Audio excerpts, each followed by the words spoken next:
Hey everybody, it's Bob here, this Crazy TV Talk, and we've got, it's kind of like a hangout mini panel today. We're kind of doing a really cool wrap-up for the Vancouver Web Fest. We did a ton of content about a week ago, and now we've got the two, I would say, like, not organizers, not slaves. JD, how would you describe these two ladies? I think they're a force to be reckoned with individually, A but force, for together, sure. they're.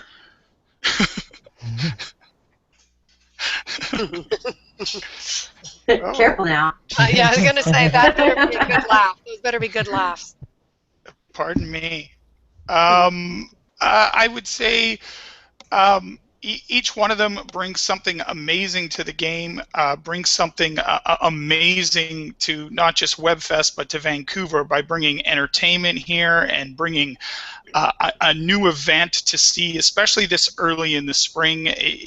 They're both fantastic. They're both phenomenal. Is there any other way to say it? I mean, should I introduce them, Bob? Well, I can do that. I kind of look at them almost like a vaudeville slapstick team, you know? I mean, I never even it's like you're considered at the that. event, it's like, yeah, you're at the event and there's like, wow, going on, and then there's, whoa! It's fascinating watching them work. It's an amazing technique. So what you're talking about is at the event, when we were at Vancouver Web Fest 2015, we're at Gravel Iron, we're at Performance Works, and those were the snippets that you saw them. So it was those tiny in-between moments where they were so crazy busy that they were literally juggling plates and wine glasses and moving people around.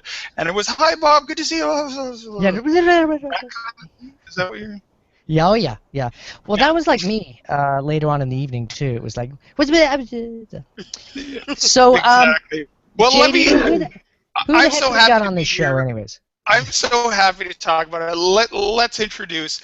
So today we're gonna just talk about how the WebFest went this year. Talk about how it went comparatively this year and last year. What are the wonderful things? New location, different time of the year, different participants. So we're going to get into that like crazy, and then maybe tease a little bit into what's going to happen next year in 2016. Because again, another amazing event, and so thankful. Thank you, ladies, for having Bob and I there and getting the opportunity to talk to so many amazing people. I have Suzette Lacroix, the executive director and the founder of the Vancouver Web Fest here, and Paula Hoffman, director of development. Hi, ladies, and welcome, and thanks for hanging on for that really long preamble. I love you guys for that. That was awesome. You know, you kept me hanging, that's for sure. I didn't know who you had on. You know. Okay. Who are they talking about? I think we're the only ones on guests on the show tonight. I know. This is what I was thinking. I was like, wow, where are these other people? This is cool. Nice. I want to go there. Well, Yeah. that's the amazing thing, and maybe that's the thing we can lead with. An event like this, you two ladies are the head of this, the captains of the ship, the people that are pushing this through, but it's made up of a tremendous amount of team that you guys had there. And for a 3-day event with so many different types of little events within it, so screening blocks, to parties, to panels, to workshops, to lots of interactive stuff. Talk a little bit about constructing a team for this. You guys did an unreal job this year, and how hard and easy and wonderful was it to do it this year? Well, it's only the two of us. I don't know what team you're talking. I'm just kidding. No, you know what? Magic wand. That's right. That would be nice. But no, basically, you know, it's like, well, Paula, you know, and I put the first one together.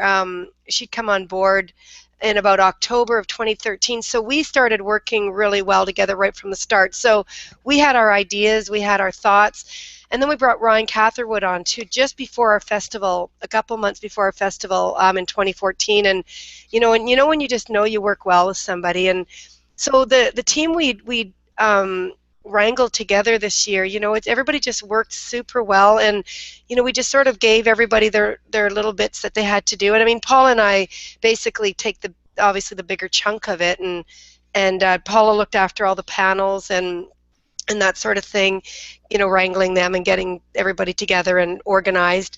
And, and then what we ended up doing too with like a lot of our staff is giving them, a little bit, like we had 32 people on board Wow. Vancouver Web Fest this year, and that of course included our pre-screeners, our programmers, like all the behind the scenes people that you guys actually don't even get to meet or see, not for any other reason unless they went up to you and introduced themselves to you and said, hey, like I pre-screened, Yeah. but they're who make the festival too. They're a big part of it, and and I don't want to ever think that they don't go unrecognized, because everybody together made the Vancouver Web Fest what it was this year. Yeah, everybody has their role, and we've been very fortunate to find people who are super enthusiastic and play that role well. We've got Sparrow and Stephanie on our media team, and they've been just amazing this year. And of course, all our volunteers, like we had the best volunteers, because I saw most of our volunteers were there last year. I recognized so many of them, and they just would go above and beyond all the time, and people remarked on how great they were and how friendly they were, and I just couldn't be happier. Yeah, the whole festival kind of had like a family community feel to it. That's what I love about it. I mean, it was like that last year, but this year it really came out much, much stronger. There was a lot of like, oh, good to see you, nice to see you again. And it was so unlike so many different events that I've been to, where it's kind of got this cold, not really like a corporate feel, but everything is a little on the uptight side. And well, people they stand in their own little groups. Like if you don't know them, they don't invite you in. Whereas this one, you didn't care who knew you, who didn't. You just became friends, Yeah. Well, and it was easy because you just watched their show. So if you were interested in their show, they were there. You could just walk up to them, and you had instantly something to talk about, and a platform from which to leap off of and develop a brand new friendship. So yeah. I think another thing it is, and maybe you ladies can talk about it, is a new location. It made it a more intimate thing being on Granville Island, different from last year, where people could go wander around, go experience the amazing weather we had last weekend. No kidding. And then come back and be refreshed, and the amazing food there and that kind of thing. Talk a little bit about this location and kind of how different it was from last year. Well, one of the things that I really liked about last year's location, other than the location, was you loved the venue. You didn't like where it was located. That's right. Just to clarify, yes, exactly. Yeah. And as you guys know, you were there. Was the big open seating? Like we had the red leather chairs, the huge screen, the stage. I mean, it was, again, and it was in its own room, and then there was the gathering room outside, and it was, but, again, what happened there is, and again, they're a fantastic location, but we needed to move out of that area. People weren't comfortable going into the area that venue was located at, and there was cost involved and stuff too. Like we're not for profit and stuff. So but I was really happy that we got introduced to that, because that made me never want to go into a theater setting, Yeah.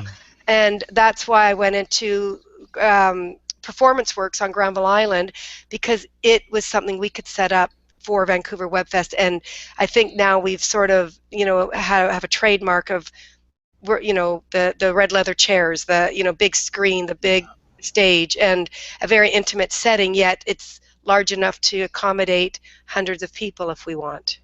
Yeah. And I really liked how you guys, in terms of not just the screening blocks, how you would rearrange it for when the parties and the socializing and the network was happening. You transform a room so quickly, and it felt like a different atmosphere and a different environment. And I don't know if you could have done that same thing at the other place. It was two separate rooms, so you could still make this one room where all the screenings happened, which was dark enough and intimate enough to really enjoy the show. But once it was opened up for parties, it was such a fun place. Paul, what's your favorite part about that new location? Well, it's closer to my house. Like commute was less. I didn't have to drive very far. I love Granville Island. Like I said, it's near where I live, so I spend a lot of time there. And I would just that I could share that with people from around the world and locally as well. That makes me really happy because it's one of my favorite places to go and hang out. So. Were you getting a lot of feedback from the international guests that were popping by that got to experience Vancouver, that as the hub, and then going out from Granville Island and discovering other parts of Vancouver?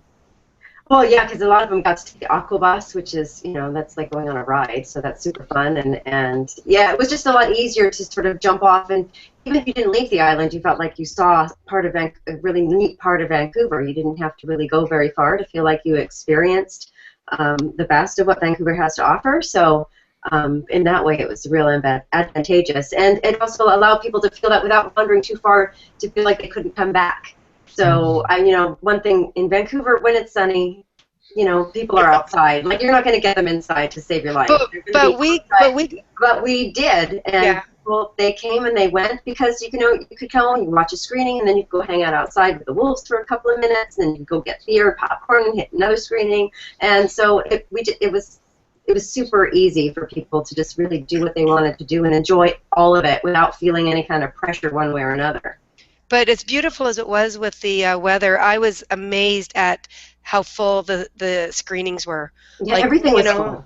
Yeah, like again, because I thought, I was, happy that it was so nice out, but I was like, hope that doesn't ruin it for the screenings. But I was very, very pleasantly surprised with the attendance for the screenings, for the panels, for everything. We had a really great turnout this year. Yeah, it was pretty solid. I remember, we were doing the podcast in the back, so I was walking back and forth and the different times. And every time I did a quick look to see what was happening, almost all the time, like 75-80% of the seats were full. It was crazy. Yeah. And other times it was like standing room only. Mm-hmm. Yeah, apparently our award ceremony was standing room only. Oh, there was a couple other times that was, yeah. There was staggering room only, too. Yeah. Well, that's true. So I want to talk a bit about, like, we can talk about each day a little bit. Like, the Friday, what I really noticed comparatively to last year was a lot more busier. Everybody was there. You did the one screening that night, which was really cool because it was Pacific Northwest folks, so it was very kind of local, and it almost was an event in itself, and it was really packed for that screening that led into the launch party. And it was quite amazing because it was such a great weekend in terms of weather. But how did you feel that first Friday, and the first day, it's the second annual, and you were anticipating that? How were your emotions? What were you thinking about? I mean, there was panels all day, so lots of technical panels that happened. Tell me a little bit how you felt for that Friday, how it went, and what you thought leading up to the launch party. You go first, Paula. Yeah, all right. Well, yeah, I was, the first day, the first check-in, the first registration, I mean, that sort of sets the tone for the whole weekend, so that's the most nerve-wracking, horrifying part of the whole thing. And also, what if no one shows up, right? Like, you don't know. It could go either way, anyway, and it could go south in so many ways. So after the first hour, I was pretty much okay because the first workshop was packed. People were milling about. We had registration, minimal glitches with registration. All our volunteers, we had great volunteers on the Friday. And so once we got past that really initial hump of, okay, the workshops were full all day, which I was really pleased with. And I knew, I had decent registration, but, that never necessarily means anything. Just because people say they're going to come doesn't mean they're going to show up at the last minute. So the fact that every workshop was busy, every workshop was full, that was it. That once that happened, I knew we were going to be okay. The workshop started at 10 a.m. on the Friday, and the fact that they were so busy on a Friday, Vancouver, it's kind of unreal. Mm-hmm. How did you feel about it, Suzette? Well, same. I mean, I was having my anxiety the couple nights before, and I'd wake up like, and I think it's just normal. I think it's normal for any event or anything that you're holding, and I'd be lying to say that, I didn't go through that whole, thought process of oh my God, like Paula said, what if nobody comes? And here's the thing is, when people were buying their tickets online, you know, they were supposed to check mark what workshop they wanted to go to, but they didn't necessarily. So we were like, my biggest fear was like, what if 3 people are sitting in the audience, you know, and it's me, Paula, and, you know, Bob. No, just kidding. You know. Yeah, quick, Then I Bob, thought, Bob, you got to come down. that's right. Yeah. Bob, JD, get your butts down here. No, but you know what? Like Paula said, as soon as the people started showing up, you know, you're just like, it just puts in a whole new vibe, and you're just, and then it just went from there, and it just got, well, it started right off getting, you know, as really good, and then just continued over the entire weekend. So, but Friday was I was really happy with just, yeah, the turnout for the screenings, the turnout for the party, the turnout for the workshops. Like for our first year there and doing, because we didn't have the Friday night screening last year. Yeah. You know, Yeah. so I was really pleased with that. I think that will actually be something for the future, is like a Pacific Northwest Friday night screening. Well, Yeah, I think. Wasn't I that think screening? Oh, go ahead, JD. Oh no, pardon me. Go ahead, Bob. Okay.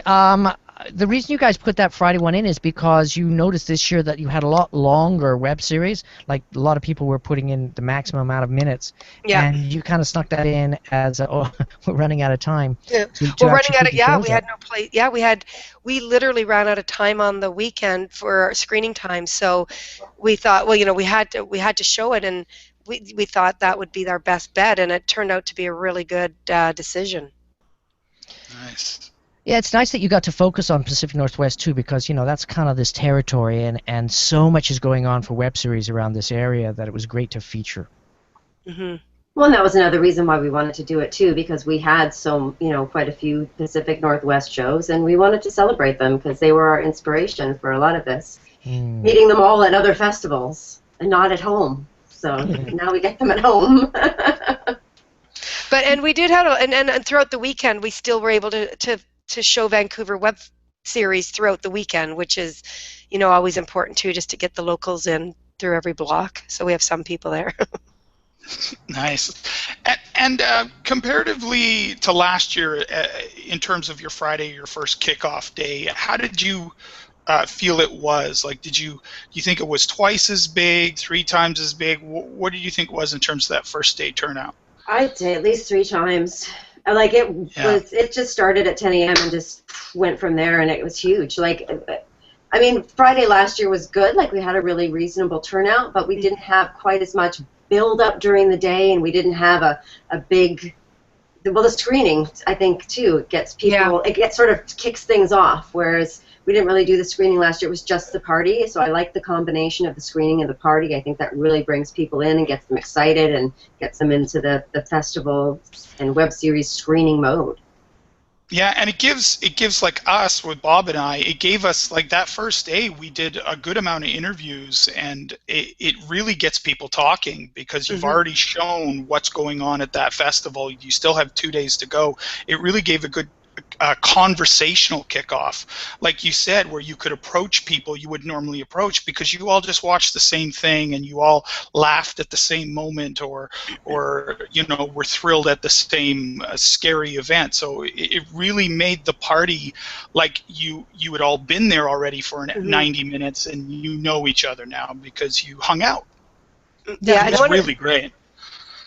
Definitely a conversation starter. Well, I was going to say, and one of the things you guys probably noticed too, and I did it last year, is, you know, I'd been to festivals where they just have their comedy screening blocks and their horror and their mystery or whatever, and one of the things we do, and, you know, I'm going to continue to do because people really like it, is to mix the genres.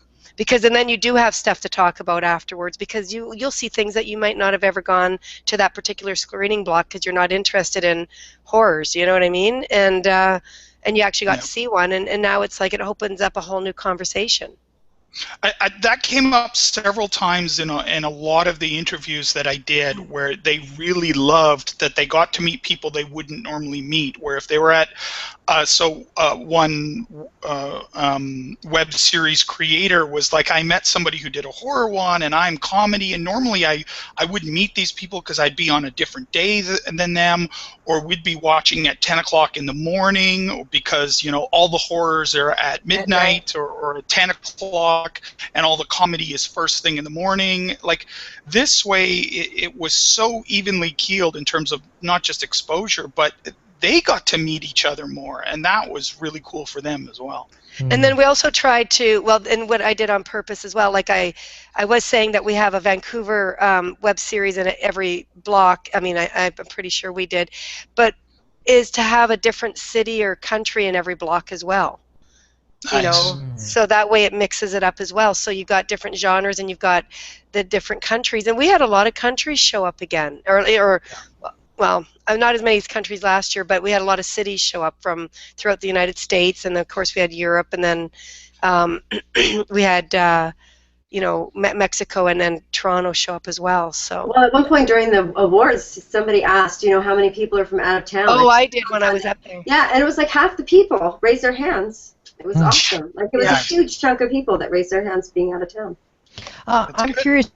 Did you have many web series that were repeats from last year because they had such a great time to say, hey, we want to be in the festival again? Oh, yeah. We had people come that didn't even have shows in the festival because they wanted to just come again. Yeah. So basically, best party in town. Yeah, but in town, yeah, in the world. And Bob, I think that's a perfect segue. Let's talk a bit about the three different parties, basically, that you had. You had a launch party the first night.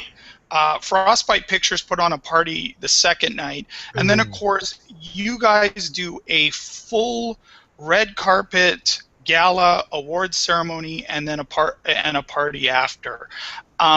Unreal to have all three. Usually you'd have a launch and an ending, and you guys had an extra one in there. Plus you also had a live interactive show in the afternoon on Saturday, which was super cool.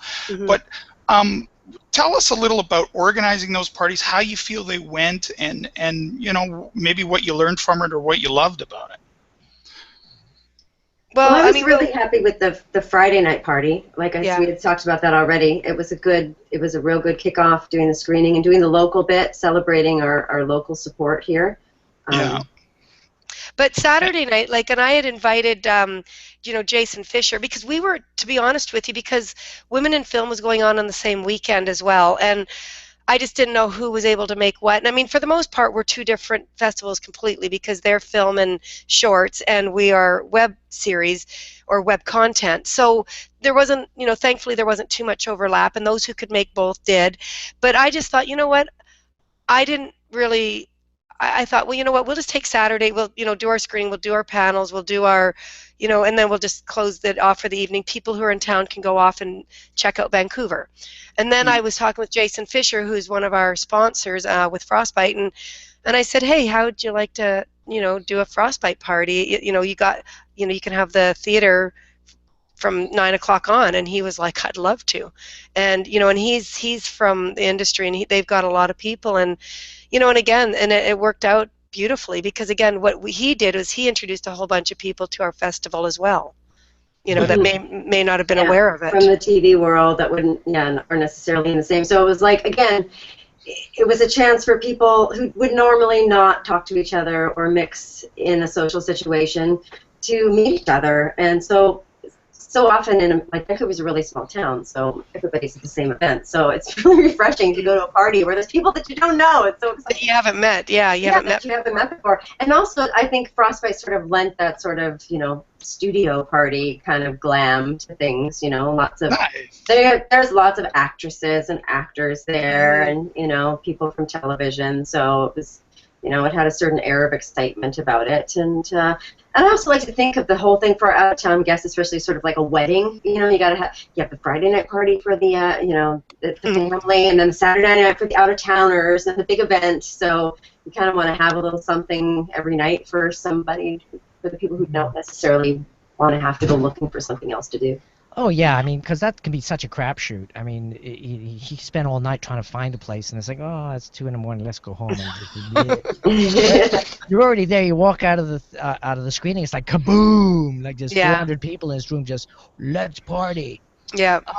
Actually, it was interesting. The Frostbite party, I kept on running into all sorts of people, interesting people, like a lot of times with the Continuum actors. It's like, What are you doing here? I'm here supporting a web series. Great. Yeah. So they were really, open, and I've met the same people at different awards, like Leo Awards and other places. Totally different vibe. Again, it was much more of a community feel, and people were way more relaxed at this event than any of the other events that I've ever been to.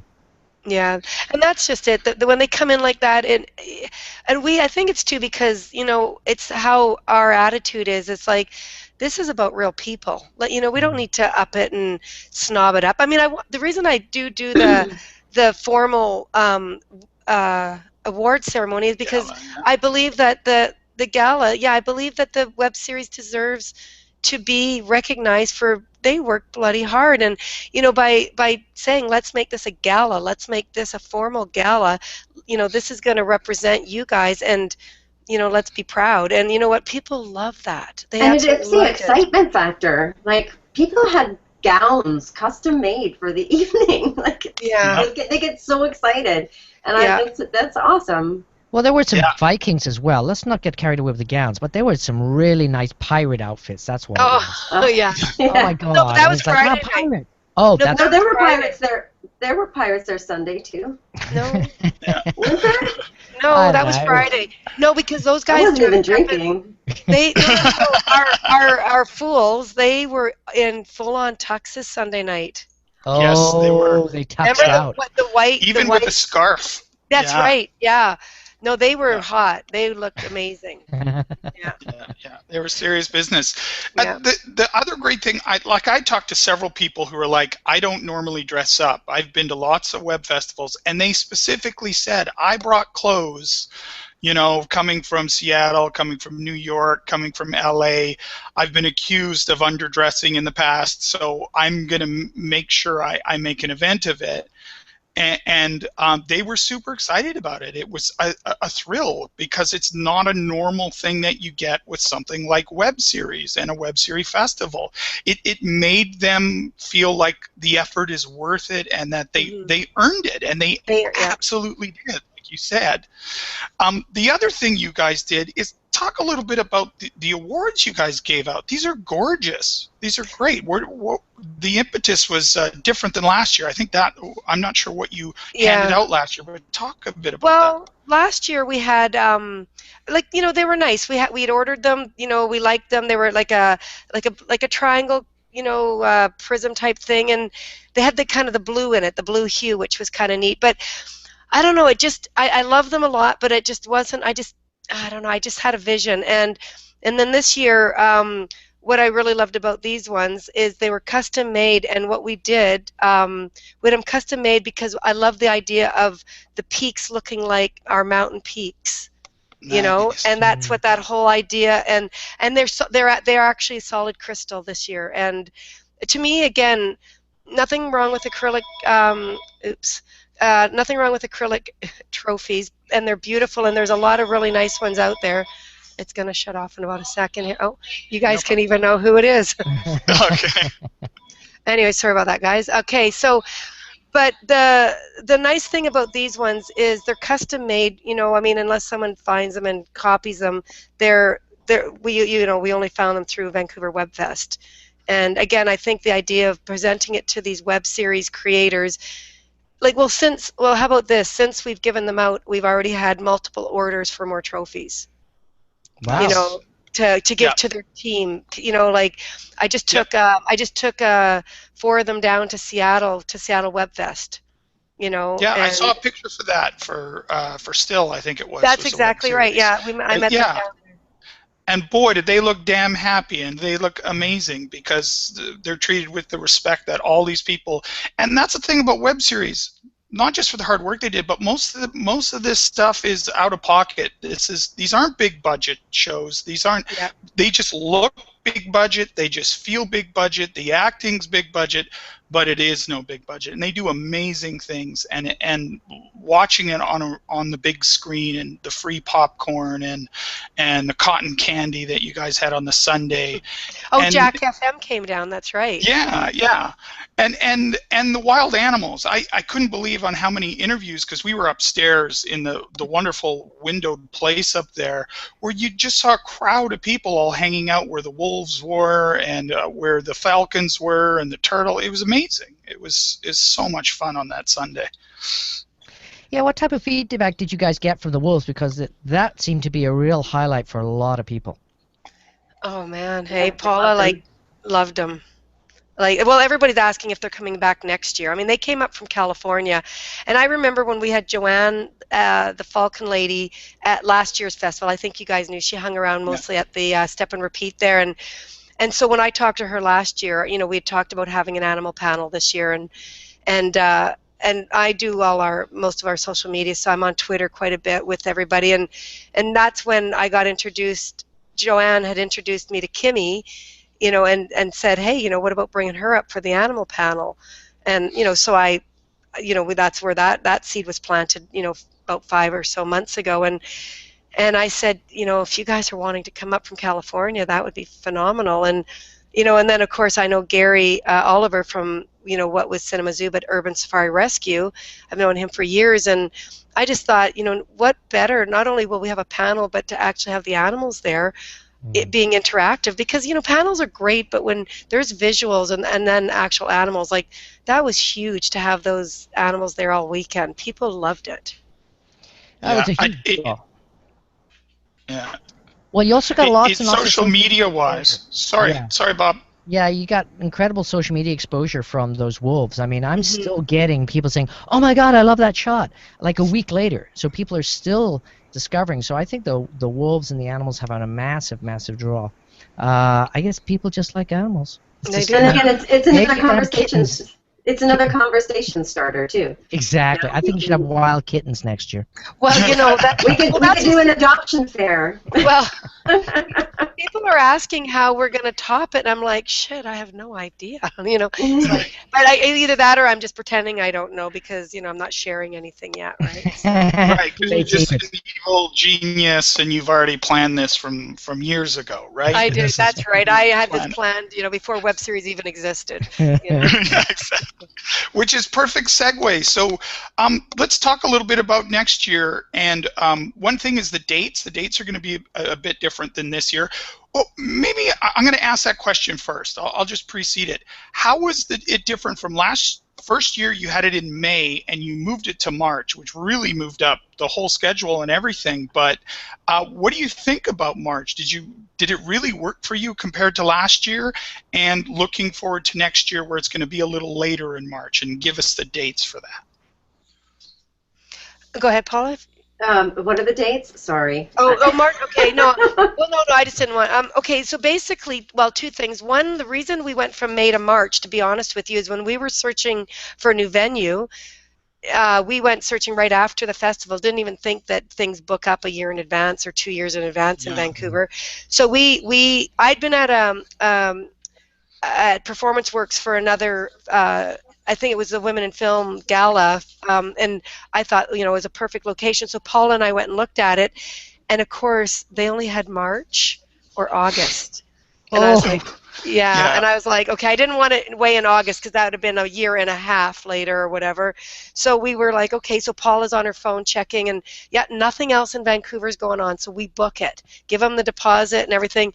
A week later, we found out Women in Film was the same weekend, and we're like, oh, darn, you know. But I spoke with them, and we worked it out, and it was not on purpose, and it was one of those things that we just promoted each other and, you know, hoped for the best, and I think it really worked out.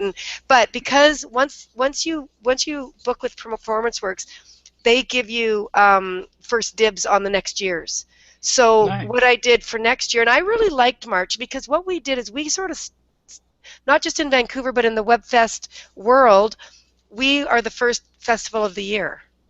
Yeah. You know, at least in the WebFest world for sure, and that was kind of neat. So we sort of kicked off the WebFest world, and all we did for next year though is March 18th to 20th.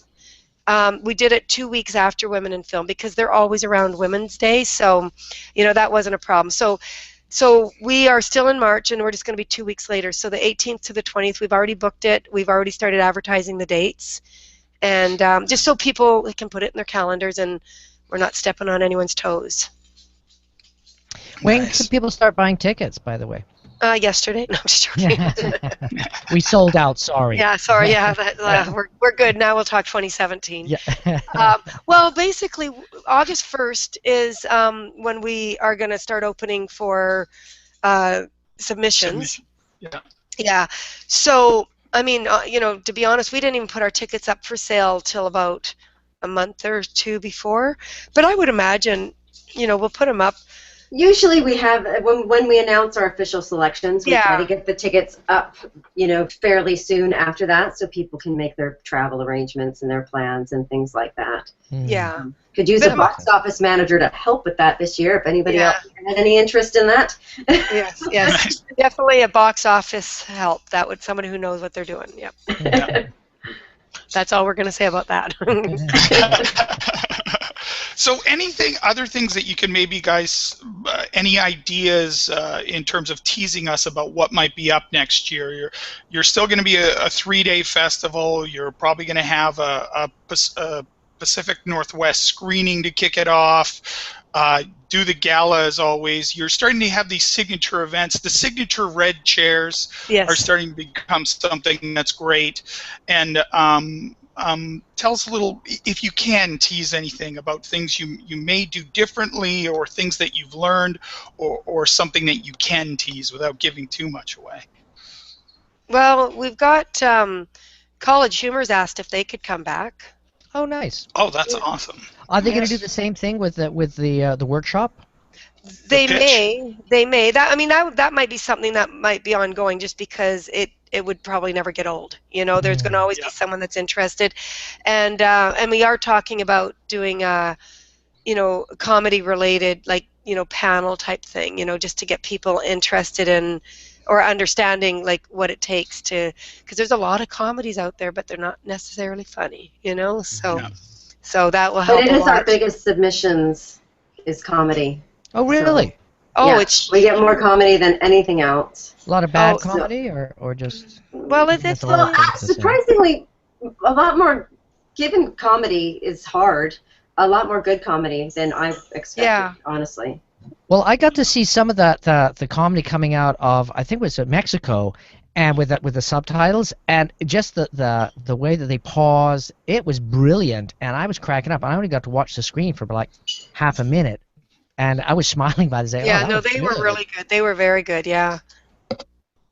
But So I'm curious, from last year's event and this year's event, have you seen an increase in overall quality of the shows, like the production value and the writing value? Has that kind of gone up a notch? Is the industry moving closer and closer to basically TV quality or almost Hollywood quality product? It's definitely moving in that direction. Yeah, I think we had I think we had a lot of shows. Yeah, there was just less lower production value shows. The production values across the board, I think, have come up. Not everything's perfect, but not everything's, total broadcast quality. There's still a lot, but the general overall production values are getting better and better every year, I think. Well, you have to look at the budgets, too. Exactly. I was going to say, one of the things, too, I noticed this year is, maybe it was our first year, people didn't know about it, although we got hundreds of submissions in our first year as well. We also got a lot of older stuff, like people who had submitted to other festivals but had never made another season, but they were still allowed to submit to us because we were a new festival. And what I noticed this year was, of course, a lot of them didn't submit because they didn't have any more, but we became more well-known, and we were given praise. Like Singapore newspaper had done an article on us, rating us the top festival in the world, and wow. I think word had spread that we were one of the top festivals in the world, and that's where we got the higher quality web series submitting now, because they're like, well, wait a second, this is not just another festival, this is something to hope to get into. Well, and I think talking to some filmmakers as well, by their second season, they've worked out a lot of the kinks, and they've learned so much from producing their first season that their quality is better. So a lot of it is just the filmmakers themselves are becoming more seasoned. They've worked out all the kinks, and sort of become a cohesive unit, and therefore the production quality is better. Yeah. Well, And they maybe you know, attended our workshops and learned something. Yeah, exactly. Oh, that's it. Yeah. Use That was it. microphones, That was yeah. it. I Well, think I that's was. true. You guys are making better web series by not just seeing it on the big screen and encouraging them to be part of something like this kind of web fest, but because of all the workshops and all the panels that are going on. I mean, I'm learning tons. I've been working in the industry here for 15 years, and it is unreal what you can learn in just one weekend. It's worth the money for sure. Well, I think also people that come, you know, they've submitted their show and say, oh, great, you know, we're going to win. It's going to be great. And then they sit down and they see what the competition they're against is like, okay, that's the benchmark. Okay, guys, we're going to redo our series next year, and we're going to take it way more seriously. And it kind of says, like, look, this is where we're going, guys. We're not, you can't do it this level anymore. Maybe 4 or 5 years ago you could get away with that. But now, boom, you're going against HBO quality. Well, funny that you say that, because one of the things I'd like to do is for people who submit and they don't get in, you know, and I don't know how to do it, but I want to invite them down and say, you know, you had a great web series, and, you know, but come down and see what did get accepted. And I don't want to be rude by saying this, but maybe, you know, you could, I don't know, I don't want to say learn something, but you guys get what I'm trying to say is, Sure. because, you know, it's like you didn't get in perhaps for a few reasons, and go see what did get in and maybe why, you know, because we are a lot more critical with our judging now in our pre-screening, because we can be, you know, like last year. Yeah, we have to be. And again, last year, I'm not saying we let in anything that didn't deserve to get in, but this year, again, with the amount of submissions that came in, and like Paula said, some of these, you know, web series in their second or third season have improved, you know, themselves because they've had to, or they've wanted to, or they could, whatever. But it's making the competition really, you know, really tough, you know. And I mean, but that's going to just make these creators even do better for themselves, and, you know, it's only going to benefit them. Well, you know, I wanted to ask you guys, what advice can you give to the people listening to the shows that are doing a web series? You know, what should they do? How should they approach to seriously consider getting in your show? It's a toughie. That is a toughie. Hey, Paula. Well, I mean, you have to have a good story. I think you have to have a compelling story to tell. One way, I think that's the basis for all good shows, whether they're even with reality and documentary. There has to be a story there that is compelling enough to watch. So that's where you've got to start. And quality, you know, that's you know, and you don't have to have money. Sound quality is really important. I don't think you can overlook that enough. You know, you can sort of overlook a little bit of bad lighting here and there, although that's kind of important too. But if you can't understand or hear what people are talking about, your story's not getting told. So also subtitling, if you are subtitling, and also I think if you're subtitling, go to the trouble of having it translated properly, especially if it's a comedy, because those YouTube subtitles just don't cut it. No. They really don't. They're just a computer-generated thing, and it's just, you're going to lose stuff in that translation. Yeah.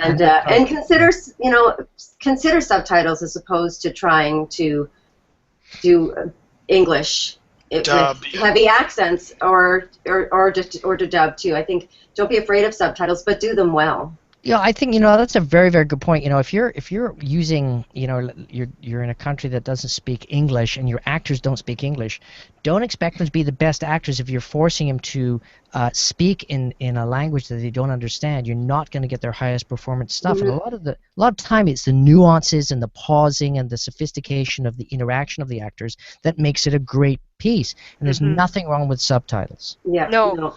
It can make it a lot. It can make it a lot better, you know. And that's the thing that is huge, like what Paula said, is to make sure that these people understand that, you know, even as subtitles, we can enjoy the web series or whatever just as much or more, you know, if it's done properly. Yeah. Well, I, for one, if I'm watching something that's a good story with subtitles, I forget that I'm reading subtitles. So don't be afraid of subtitles. Now, what about length? I know you were getting a lot of submissions that they were putting a bunch of shows back to back. Should people do that? Should they give you 3 series that are 5 minutes long to give you 15 minutes of content, or how should they do it? We just have to change the rules a little bit. Basically, what the rules were was They could submit up to 20 minutes maximum. I think we did say 3 because there are web series that are out there at 2 minutes each, and I think to give them 6 or 8 minutes really isn't the worst. But what we found is a few web series put together 3 episodes to make the maximum 20, and that and that's fine. I mean, we just have to be a little more clear on our rules, But I mean, at this point, we're one of the few web festivals that still has 20 minutes max. I just found out from one of the web series that submitted that a lot of them are at 10-minute max, and they're not submitting because they said they're not going to redo their web series episode. Yeah. Well, and a lot more. What I noticed too is a lot more shows are doing 20-minute episodes. It's not just putting a bunch back to back. That's their prerogative according to our rules. But a lot of the shows are producing 20-minute episodes. Well, I think we did a review of like 12 shows, and the shows that were a little bit longer really had a more traditional content feel to them. That they had a chance to build out the story. They had a more chance to have a more sophisticated plot line or a storyline, and they had the luxury of being a little bit more creative with their pauses instead of trying to cram stuff into 2 minutes, which gets a little hectic. And if you have something that's kind of dramatic and has to have those slower parts to make it work for that genre, then you can't do it if you're locked in like that. So I think 20 is an awesome length. But here's the part where I contradict you in the plot here, Bob. All right, I found that the longer ones weren't as good as the shorter ones because they got to the point, they understood that they had to tell a complete story in one episode instead of expanding upon and expanding upon and expanding upon. I've seen a 22-minute sitcom again and again and again, and it gets pretty pat. I like when people are inventive with storytelling. I love when I'm left with a cliffhanger. I love when they have a staccato of 2 people talking on top of each other because it creates a dramatic or thrilling kind of effect. I think by condensing the medium, the talent really rises to the top in that.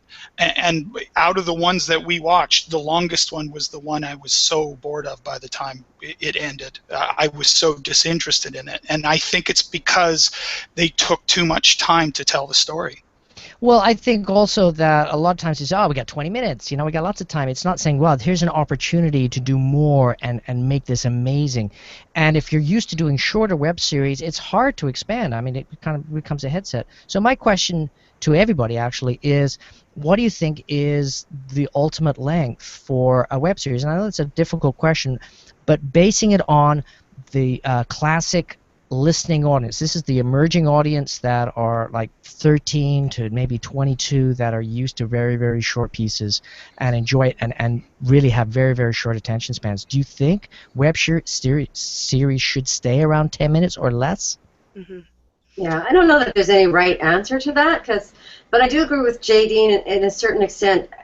For one thing, especially in a festival setting, if you're showing an episode that builds the interest and gets the audience involved and gets them excited about the show, and then you just cut them off and say with a cliffhanger or even just like dun dun dun, like I can't tell you how many of those shows I watch. It's like I'm gonna go home and watch that because I gotta know what happens. Yeah, so, yeah. And like that's kind of the point. So. Well, and that's what I did when I got into my first festival in LA. Is I made my list and I came home and watched a bunch of them because they were like so intriguing, and that 5 or 10 minutes or whatever that they did put out, got my interest enough that I went home and watched them, and like whereas the other ones, like you start to fidget and you're sort of just waiting for it to end, and and that's and I'd rather almost if they'd broken some of those up into 2 10-minute ones and kind of at the festival, because they're still going to get watched back to back, but there's that break and then everybody's anticipating the next segment of it, Well, I think also if it's edited and it's slow and it's kind of, when's it going to end? If it's 2 10-minute pieces, it's still going to have that feel. I'm not saying that because you got a lot of time that you should abuse that length. I totally agree with JD about keeping the pace up and stuff. But when the really micro, like 2 minutes, 3 minutes, that's when you're really struggling because you almost get into, well, gosh, I mean, look at those 15-second commercials that they're producing. They're pretty damn entertaining, and they're telling a pretty hardcore story. Yeah. I mean, the good commercials, guys. And you look at 1 or 2 minute pieces. If they're edited and they're really, really done well, And it goes all the way back to what Paula said. If you got a killer story and you can cram a little bit of that killer story or introduce one amazing character in that 1 or 2 minutes, then you're golden.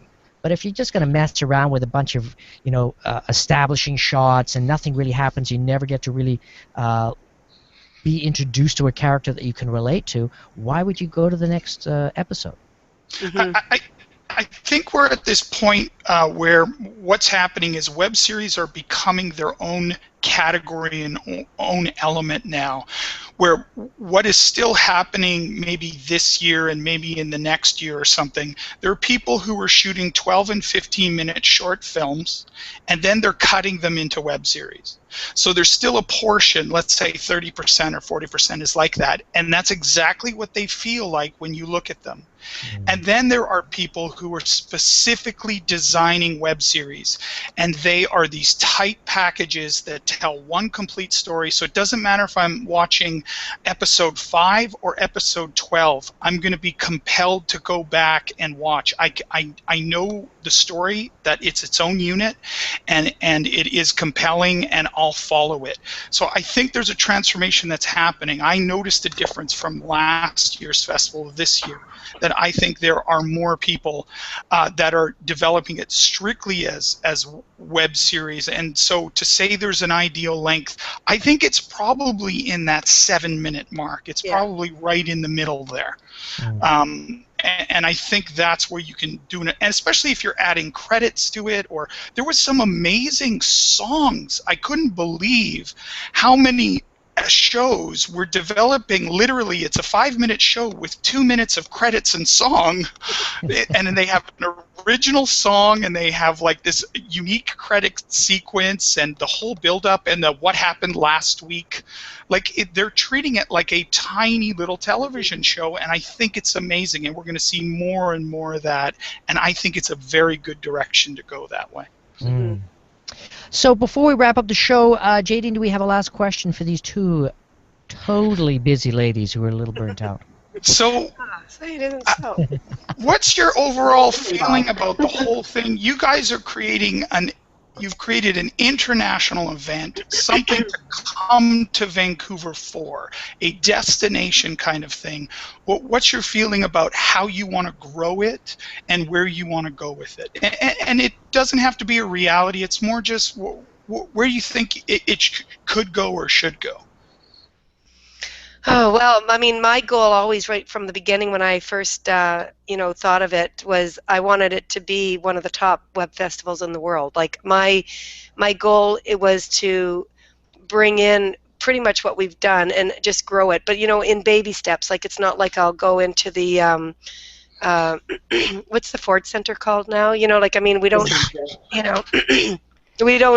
we don't, we're not going to be filling 1,700 seats quite yet, but I do see us growing quite big over the years. But again, I want to do it properly, in a way that it's going to be comfortable and it's going to happen. But we already doubled from last year, so. Excellent. Outstanding. Paula? Well, for me, I guess if we're talking just dreams here, I'd love it for us to be a destination festival. I'd love for us to be a place that people want to come, whether they have a show or not, because they're going to get something out of the festival, regardless of whether they're making a web series or whether they're working in film or television or whether they're aspiring, established. I want them to come and enjoy what we have to offer. So like a Sundance or a Telluride or Austin. Vancouver's a great city. Why wouldn't you want to come here? And if we can entertain you a little bit while you're here and give you an excuse to come, why not? I'd also love to see some kind of a marketplace, establish some kind of a marketplace for web series. There's so much demand for content on a whole lot of levels. Like, I don't even know where to begin, but it's something I'm actively working on. But that's what I'd like to see, because ultimately that's what we're trying to figure out, how to get people paid, how to make a living doing this. And I think all the parties involved are out there somewhere. They just need to come together, and I'd love to be the ones to do that. Well, Bob did some amazing interviews with some platforms and some networks, and there are some people who really get it, and right now in 2015 understand the value of this moving forward and what it can really become. And some of those interviews are amazingly fantastic, and you guys are already getting those people there. People like JTS, yeah, and in fact, TELUS, you guys did an amazing job having those people who are going to push it forward. Yeah, and in fact, Park did sign a deal with JTS TV at our festival. Nice! Congratulations. Hey, so did you get a cut of that? Yeah, I know. 10%. Yeah. That's right. Yeah, a little commission. No, I'm just kidding. Yeah. Hey, that's something we could start for next year, Paula. Yeah. Any deal that's signed, hello, don't forget about us. Little teeny type at the very bottom in 2-point type. Yeah. Oh, there you go. That's the marketplace you're talking about, where people, like the pitch session with College Humor is part of that. You guys are getting there, especially with the panels, seeing those platform guys and those series creators immediately after a panel. They get to have a conversation and shake hands. It was really cool to see that kind of interaction on that level. Mm-hmm. Yeah, Yeah, no, it was good. It goes all the way back to that, the comment about it being more of a community event. And when we met the guys from College Humor, they were like, "Hey guys, how's it going?" Boom, boom, boom, boom. They weren't on this high horse or anything.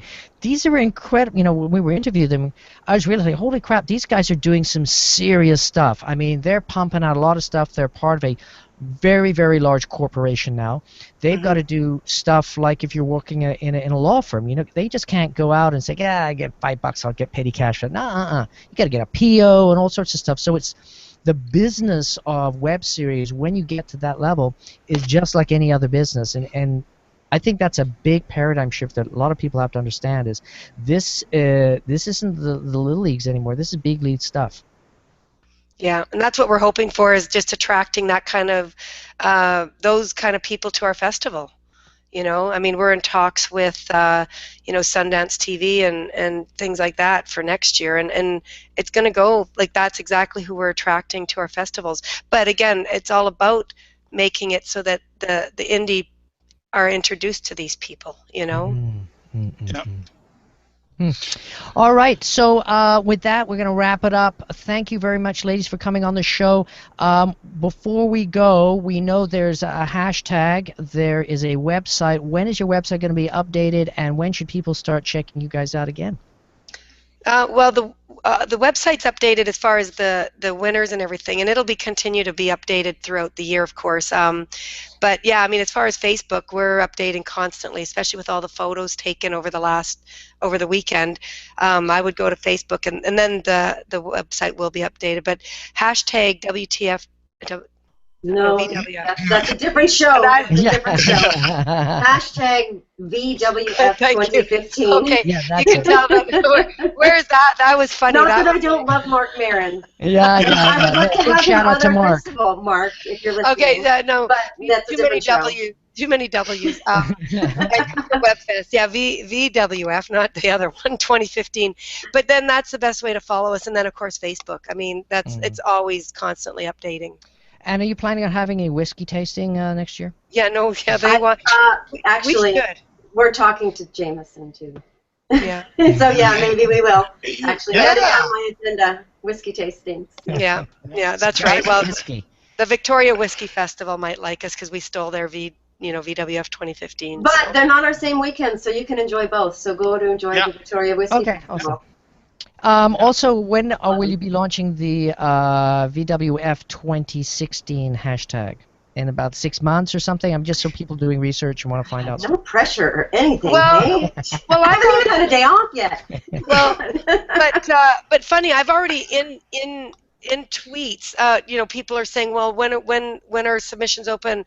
I'm already actually using the 2016 because I'm saying for VWF 2016 the hashtag, submissions open August 1st, for instance. So I've already started using them in the Twitter feeds. Okay. Nice. All right. We'll take that. We'll start putting them in ours too, so next year Absolutely. people can discover the show as well. That's awesome, JD. Let's wrap this sucker up. Thanks, guys. Well, thank you so much, Suzette. Thank you so much, Paula. We had an amazing time this year. Thank you for the access that we did. And for those people listening or watching, the podcasts that we did at this festival, there are creators there that you can learn from. There are platform people, network people, and people who are yet to make a web series. We interviewed so many wonderful folks. It's literally a class in itself that you can listen to and learn from, and learn all about the Vancouver Web Fest. Thank you so much for the access, ladies. It was so much fun to go, and I hear Bob enjoyed the Friday night party. And there's rumors of his escapades even to now, a week later. We've got him on camera, so. Nice. Nice. We should have a hashtag. Yes. Bob at party, hashtag? Well, not hashtag Red Wine Bob. Hashtag Red Wine Bob. Red Wine Bob. All right, new hashtag, folks. Thank you so much. Go to the website VancouverWebFest.com. On Twitter, it's @VanWebFest. The hashtag again is VWF 2015, and of course 2016 coming up.